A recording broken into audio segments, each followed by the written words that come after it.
Ingat kira-kira amal apa yang membuat Allah sayang kepada Pak Eko? Minggu lalu saya mengganti seluruh karpet di Masjid Polres. Subhanallah. Dan minggu depannya sedekah saya itu diganti dengan nyawa saya di Masjid Allah. Di Itu dalam Ramadan.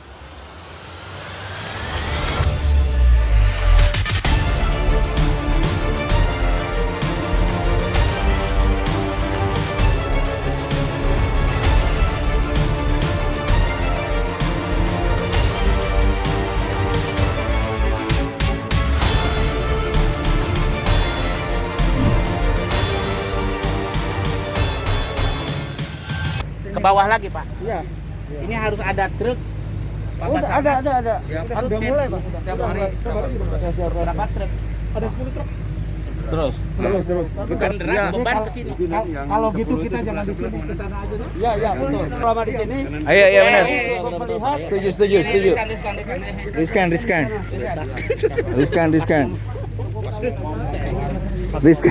Pak Kabid. Jadi Pak Kapolres itu selamat itu Pak masuk ke Nanti sambil ini Pak. masuk ke masjid. Dia kan lagi ini ya, Betul, mau evakuasi awal terus. Bukan evakuasi, jadi menentukan. Oh, mapping. Iya betul. Oke. Menentukan ini. Begitu ada teriakan, suara gemuruh. Didoronglah Pak Kapolres. Pak Kapolres lari ke dalam karena Terus? terkunci, dipukullah kaca jendela. Oh, Itu masih pecah Pak. oh gitu. Jadi mau keluar juga beliau masih mukul kaca juga. Bisa keluar itu dari sebelah sana, kumpulnya di sana pas beko yang Katanya sana. ada yang lari ke kiri, ada yang kanan. Nah, betul. Padan Ramil ke kiri, Pak Kapolres ke sini. Kanan ya. Kanan masuk ke masjid. Masjid. Alhamdulillah selamat. Kalau Pak Padan Ramil terhalang sama ambulan, motor. Kan lagi di sini. Mapping itu. Betul, sehingga kendaraan polsek juga tertimbun di belakang masjid ini, Pak. Kan gitu. Baru kemarin kita bisa keluar. Ada Padan Inggris itu selisih berapa jam? 4 jam. Saat Pak Kapolres berusaha untuk keluar dan tanah tertahan oleh masjid, tapi Padan Ramil justru lari ke sebelah kanan. Dan ini menjadi korban. Jadi Padan Ramil ke sana, Pak Kapolres ke sini. Berhalang ya Pak ya? Masuk ke kaca. Masuk ke kaca. Kita lihat. Oh, tapi itu jebol. Nanti kita akan jadi bagian tanggung jawab Komisi 8, kita perbaiki masjidnya, tapi lihat bagaimana cerita tentang Jadi Pak Kapolsek, Pak Dani dan Bapak Serta kami ini posisinya sedang ada di sana. Di satu rumah memang ada di sana untuk memaparkan jumlah korban yang 8 dulu waktu. Oh. Jadi waktu pertama itu deretan tokoh yang 8. Tiga Yang di satu antaranya, itu? ya, 3 di antaranya dinyatakan banyak korban. Sementara besar kemungkinan ada sekitar 12. Makanya para petugas mendata tim SAR gabungan sedang mendata Pak Kapolres sedang mapping. Nah, berarti gini Bapak, saya lagi mendata Bapak Pak Kapolres. Nah, ini para tokoh-tokoh gitu lah, para musbida dan SAR gabungan. Tiba-tiba duduk Padan Ramil besar kemungkinan dia tidak melihat adanya ini, mungkin kaget. Nah, Pak Kapolres karena dia melihat sehingga terjadi gemuruh. Pak Kapolres keluar ke sini dan tendang ini, wah, lari ke situ. Oh iya, malah tertutup. Iya, polisi tertutup. Jadi dia ditendang. Gue yang lewat kaca ke sini, Padan Pak Kapolres, Padan Ramil mungkin secara tidak sadar akhirnya terbawa ke sana. Anggota Basarnas di sana yang satu, tapi lumayan alhamdulillah bisa menyelamatkan, cuma kena tangan, yang lainnya melihat. Dan besar kemungkinan nih kamera TV, di situ banyak warga yang besar kemungkinan lagi nonton seperti itu, kiri nonton melihat ke atas, karena longsor itu atas cuma segitu. Yang di sana. Jadi banyak orang nonton gini sambil menatap ke atas ke tempat longsor. Tiba-tiba longsor susulan. Nah, warga yang lebih banyak di lapangan akhirnya masuk ke sektor 1.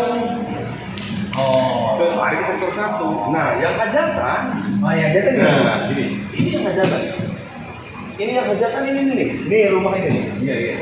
Itu yang rumah hajatan. Di situ orang lagi pada masak. Itu disebut sektor 1 hajatan. Viral. Kalau banyak keluarga yang sektor ini, yang ini orang lagi nonton. memandang ke situ, Ke atas ya. ke atas aja, besar kemungkinan masuk ke sektor 4 di situ. Makanya pencarian sektor 1, sektor 2, sektor 3, sektor 4. Makanya sekarang fokus ke sana. Dan kemarin yang terakhir besar kemungkinan orang nonton karena posisi motor ada di sini masih megang kunci motor. Ada yang ditemukan begitu? Ada. Di sini kemarin ditemukan. Ada bagi sektor. Karena berdasarkan hasil analisa agar tidak kata-kata yang mencari. Nah, sudah jelas bahwa Ini mana kronologis. Ustaz, subhanallah masjid. Ya, masjid rusaknya karena begini. Inilah besar Allah. Inilah kebesaran Allah. Di satu sisi musibah memang menjadi duka, tapi sekali lagi masjid menjadi simbol kekuatan. Terima kasih. Ke bawah lagi Pak. Iya. Ini harus ada truk. Ada. Harus udah mulai Pak. Setiap hari. Berapa truk? Ada 10 truk. Terus. Bukan deras beban ke sini. Kalau gitu kita jangan di sini, ke sana aja. Iya, betul. Selama di sini Iya benar. melihat Setuju.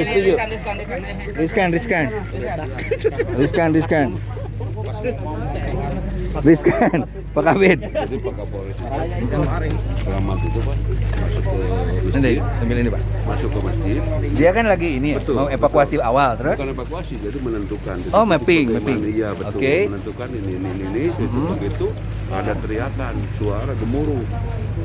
Didoronglah Pak Kapolres. Pak Kapolres lari ke dalam karena Terus? terkunci, dipukul lah kaca jendela. Oh, Itu masih pecah. oh gitu. Jadi mau keluar juga beliau masih mukul kaca juga. Bisa keluar itu dari sebelah sana, kumpulnya di sana pas beko yang Katanya sana. ada yang lari ke kiri, Betul, ada yang kanan. Nah, betul. Padan Ramil ke kiri, Pak Kapolres ke sini. Kanan ya. Kanan masuk ke masjid. Masjid. Alhamdulillah selamat. Subhanallah. Kalau Pak Padan Ramil terhalang sama ambulan, motor.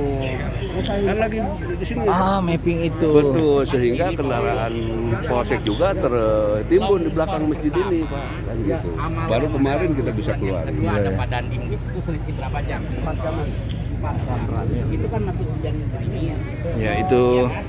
Oke, ini anu gaduh pesantren deh ya. Mohon. Iya, bongkar. Dibongkar kenapa? Sekarang manusia. Mau back ini kan mau membuang tanah ini. Oh. Jadi ketika saya ingin memastikan apakah perlu dilakukan tindakan pada malam itu, tiba-tiba terdengar bunyi gemuruh antara menjelang azan Isya. Tidak lama, hanya 5 detik. Yang tadi situasi hiruk pikuk, penuh orang lagi menurunkan peralatan dan sebagainya. Tiba-tiba semua jadi hening dan gelap. Baru setelah sekian detik baru ada yang merintih, mengadu. Tapi ketika proses itu tidak Cepat ya? sempat kita mengadu karena kurang dari 5 detik. Lalu saya juga melihat batu besar, mungkin sebesar mobil, itu turun sambil seperti jumping, dan itu yang banyak membuat orang tidak bisa berlari karena tertimpa batu itu. Jadi posisinya tuh sedang untuk apa, persiapan evakuasi gitu ya? Untuk menentukan apakah akan dilanjutkan karena situasi gelap dan tanah labil. Kita kebetulan ada yang histeris untuk menenangkan si bapak itu karena istri dan 3 anaknya terkubur. Iya. Kita berusaha untuk mencoba menggali identitas dari keluarga itu supaya mengalihkan pikirannya. Namun ketika proses itu berlangsung sebagaimana yang beredar di YouTube, gemuruh itu datang itu. Yang kedua, jadi Yang itu kedua. longsor yang kedua yang parah Yang lah ya. Pak pertama itu hanya 8 jiwa yang hilang, yang kedua 40 jiwa korban dengan material yang jumlah lebih banyak. Pak Eko, tadi yang cerita menarik. Bapak tiba-tiba punya kayak didorong untuk lalu masuk masjid dengan mendobrak pintu, lalu diikuti banyak orang dan Bapak selamat. Lalu teringat kira-kira amal apa yang membuat Allah sayang kepada Pak Eko? Betul, kebetulan kemarin kami mendampingi Bapak Pangdam ke Pondok Pesantren Abuya Asyifa, Pondok Pesantren Asyifa Al-Mahmudiyah di Sumedang. Dan ketika itu ditanyakan oleh salah satu ustadznya, Bapak bisa selamat, kira-kira pernah beramal sedekah nggak baru-baru ini? Setelah itu saya ingat-ingat, baru saya istighfar, astagfirullahaladzim. Baru minggu lalu saya mengganti seluruh karpet di Masjid Polres.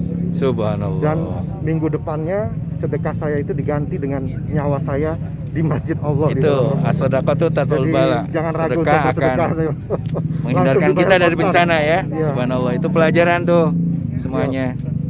Itulah cerita menarik dari Kapolres Sumedang, Pak Eko, yang diselamatkan pada peristiwa longsor kedua, dan ternyata ada rahasia di balik semua itu. Mudah-mudahan kita mengambil itibar dari apa yang terjadi kepada Kapolres Kabupaten Sumedang. Pak Ses, terjadi bencana di sini, lalu di Sulbar, lalu juga di Kalsel. Apa sebenarnya yang terjadi dengan negeri ini?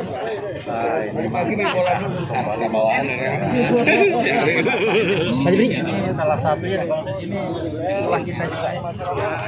Ulah kita mungkin membangun tanpa memperhatikan lingkungan juga.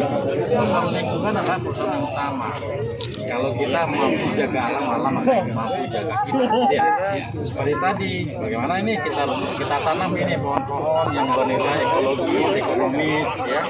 Ini jadi budaya bagi masyarakat harusnya.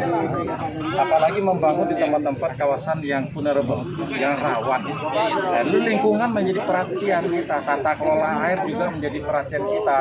Sehingga air yang jatuh itu nggak diluncurkan ke bawah, itu akan overtopic, akan membawa semua yang ada di bawah. Ini contoh nyata, sudah banyak. Saya pernah contohkan di WLA, Negeri 5.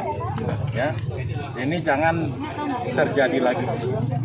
Karena itu akibat gempa terjadi ditutup badan sungai 1 kilo, itu tersimpan air 97 juta kubik. Nah, kita menunggu jangan sampai overtopping, melewati ambang. Sudah lewat pas kejadian pada Juli dengan 350 mili hujan 1 tahun dijatuhkan 1 hari 2 hari, habis semua sampai 550 rumah itu fondasi yang ketemu, ya, habis masuk laut.